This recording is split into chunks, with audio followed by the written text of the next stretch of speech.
शेतकऱ्यांसाठी आजच्या सर्वात मोठ्या टॉप आणि ठळक बातम्या आपण या ठिकाणी पाहतोय. पहिलीच बातमी निघते. कृषी उत्पादनाची निर्यात 50 अब्ज डॉलरवर. पियुष गोयलांनी मानले शेतकऱ्यांचे आभार.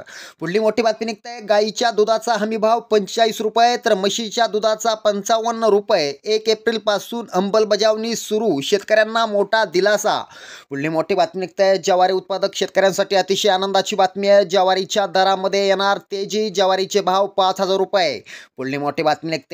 केळी फळ इम्याबाबत शेतकऱ्यांच्या 18 मागण्या मान्य. पुढली मोठी बातमी निघते. बाजारातील कापसाची आवक आजही घटली. शेतकरी पुन्हा अडचणीत. पुढली मोठी बातमी निघते. भाजपाने निवडणुकीच्या धास्तीने उठवली कांदा निर्यात बंदी. शेतकऱ्यांना दिलासा. पुढली मोठी बातमी निघते. सातारा जिल्ह्यातील आणखी 12 महसूल मंडळात दुष्काळ. राज्य शासनाचा मोठा निर्णय. पुढली मोठी बातमी निघते. नव्या 224 महसूल मंडळात दुष्काळ स्थिती जाहीर. शेतकऱ्यांना दिलासा. पुढली मोठी बातमी निघते. आज छत्रपती शिवाजी महाराज जयंतीनिमित्त सन्मान योजनेअंतर्गत 1000 कोटींची तरतूद. शेतकऱ्यांना दिलासा. शेतकऱ्यांसाठी या होत्या सर्वात मोठ्या टॉप आणि ठळक बातम्या. व्हिडिओ आवडला तर नक्की शेअर करा. धन्यवाद.